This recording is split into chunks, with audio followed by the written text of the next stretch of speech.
Germany के सूबा ज़ाक्सन के दारुल-खुलाफा ड्रेस्टन का शुमार जर्मनी के 10 बड़े शहरों में होता है। दरिया एल्बे के किनारे वाक़या शहर आर्ट और कल्चर का गहवारा है। 4 मिलियन सालाना टूरिस्ट इस शहर को देखने आते हैं। इसकी आबादी तकरीबन 5.5 लाख है। मौजूदा शहर की हालत को देखें तो अंदाजा नहीं होता कि तारीख ने इस शहर के साथ कैसा सलूक किया। पहली दफा 1491 में आग लगने से ये शहर मुकम्मल तौर पर तबाह हो गया और इसको दोबारा तामीर किया गया। दूसरी आलमी जंग में एक दफा फिर ये शहर खंडरात में तब्दील हो गया। फरवरी 1945 में अमेरिकन और ब्रिटिश फजाइया ने इस शहर पर कारपेट बम्बिंग की।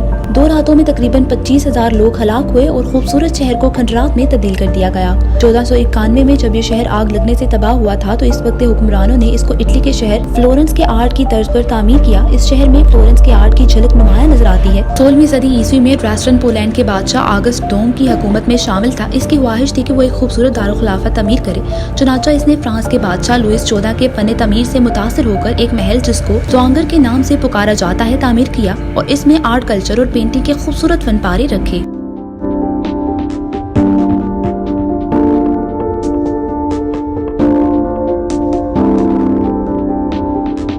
किंग अगस्त डोम को खूबसूरत बर्तनों का भी बहुत शौक था। इसने चाइना और जापान से खूबसूरत चीनी के बर्तन इंपोर्ट किए। चीनी के इन बर्तनों ने पूरे यूरोप के कल्चर को तब्दील कर दिया। ड्रेस्टन का खूबसूरत चर्च जिसका नाम चर्च ऑफ लेरी है 11वीं सदी में तामीर किया गया। दूसरी जंग अजीम में ये चर्च बमबारी की वजह से मुकम्मल तबाह हो गया। इसको पुराने डिजाइन पर दोबारा तामीर किया गया। ड्रेस्टन का थिएटर भी बहुत मशहूर और खूबसूरत है। ड्रेस्टन की क्रिसमस मार्केट भी बहुत पुरानी है। इसका आगाज 585 ईस्वी में हुआ।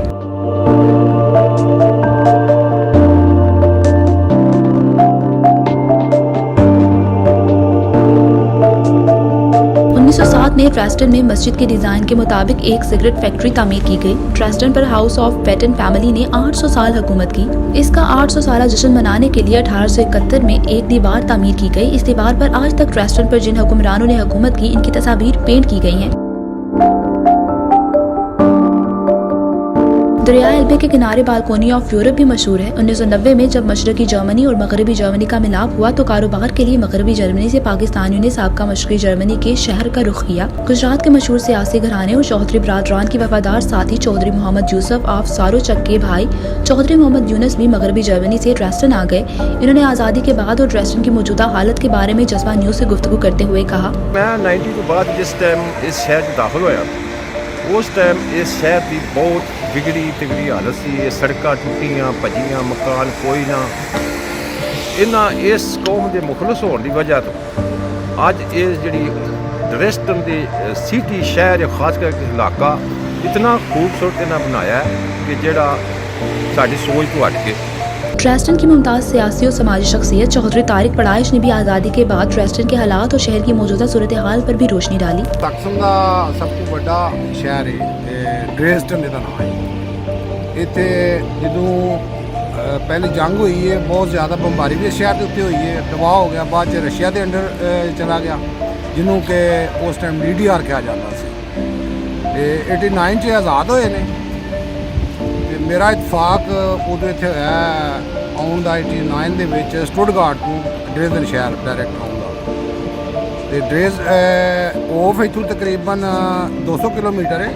ऑफ तो लैके जिहड़ा DDR दे अंदर सी एरिया ऑफ तो लैके इत्थों तक जिहड़े असीं पहुंचे सां ते तकरीबन 8 घंटे का टाइम लगा सी जिहड़ा कि अज असीं 1.5 घंटे दे विच तय कर सकदे हां। सड़कां दी एड्डी खस्ता हाली सी कि 2 टायर गड्डी दे रस्ते च पाटे सन। फिर इत्थे आके असी जिहड़े मतलब बड़े अच्छे रेस्टोरेंट वगैरह सन उन्होंने जाके वेख्या तो चमचा नूं जंग लगे सन टूटियां प्लेटां सन। तो कोई 89 कोई एडा दूर का टाइम नहीं है। उस तो बाद फिर रिहायशां दे इत्थे सिलसिले ये सन कि गलियां दे विच एक गली छड़ के दूसरी गली दे विच बाथरूम बने होंदे सन जिथे जाके नहाईदा सी। हमाम टाइप जिन्होंने पाकिस्तान दे विच असीं आने जी हमामां ते जाके नहाईदा सी ज़्यादा बने सन। घरां दे विच बहुत घੱਟ घर सन जिन्हां दे विच वाशरूम वगैरह सन। वाशरूम भी लोगों को मतलब 3-4 घरां दा इकट्ठा बाहर गैलरी दे विच हुंदा सी। अज मतलब एक इन्ने दे शार्ट टाइम दे विच इन्हां ने इन्ना अपना मुल्क जिहड़ा है बेहतरीन बनाया है। सही में बेवतन कौम है जिहड़ी जर्मन है और ईमानदारी दे नाल इन्हां करके अज जिहड़ा वैस्ट जर्मनी है वो ईस्ट जर्मनी नालों बहुत पीछे रह गया। इमिग्रेशन और तारकीने वतन की खबरों से बाखबर रहने के लिए हमारा YouTube चैनल सब्सक्राइब करें और बेल आइकन को क्लिक करें।